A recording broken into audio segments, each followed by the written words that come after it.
This girl, whom we'll call Violeta, though that's not her real name, is drawing her new home. She came to Spain from Central Africa 2 years ago.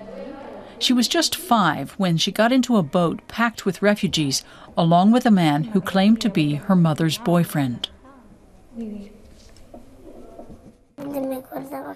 I remember that I was in a boat. Then I went to sleep. And after that, I don't know where I was anymore. The boat ended up stranded in Melilla, a Spanish enclave on the North African coast.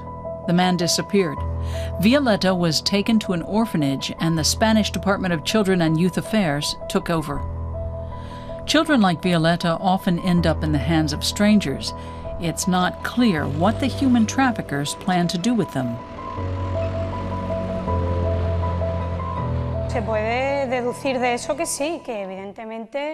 It's a good guess that they intend to sell the children. Or maybe they intend to do something else with them that's also illegal.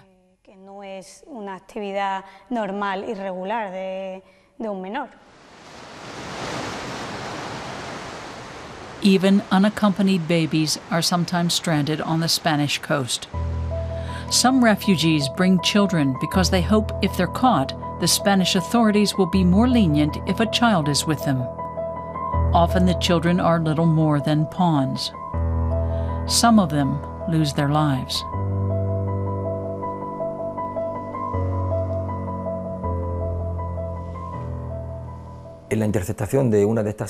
Once, a child on an arriving boat fell in the water and drowned.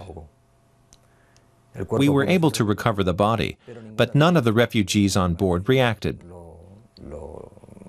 It was a terrible humanitarian situation. A child falls in the sea and drowns, and nobody speaks up or claims it as their own.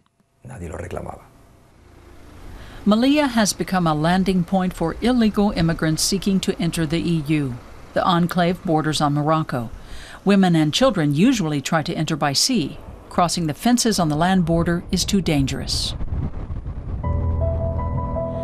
David Rodriguez Vidal knows the routes refugees take and the human traffickers who prey on them.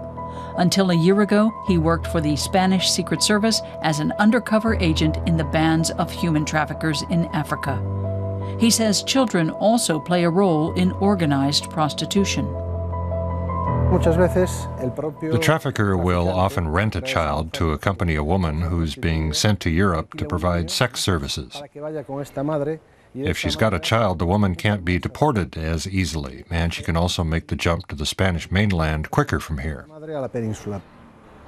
In Granada, in southern Spain, an organization called Pro Kids is trying to hinder child abduction. People who claim to be parents often have to take genetic tests to prove it. In some boats, 10 out of 12 children are not accompanied by a blood relative. The organization hopes news of the tests will make the rounds in countries where the kids come from. It definitely has a preventive effect. The mafia that is trafficking in minors in order to improve the chances of other refugees getting into Europe has now realized that it's becoming more difficult because genetic testing is practically the norm. Children are abducted all over the world, and with rising numbers of refugees entering Europe, it has brought the problem closer to home.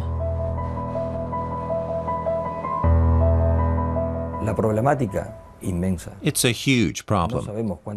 We don't know how many children have arrived in this way, and we also don't know where they are right now.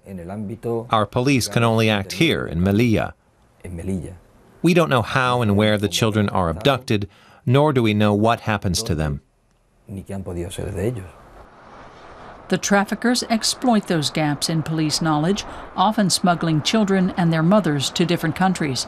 The former undercover agent says that's the system the criminals use. How can they force a woman to pay what she owes them if she lives in Germany, for example, by holding her children in Spain?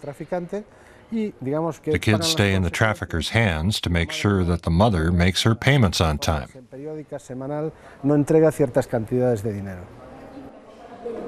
Violeta was lucky. Her mother, who now lives in France, found her after a long search. Genetic testing proved the relationship. Now, Violetta wants just one thing. I want to be with my mother. I miss her so much. I want to see my brother and my sister. Violetta has already been granted a visa for France, and the next ship will hopefully transport her to a more secure future.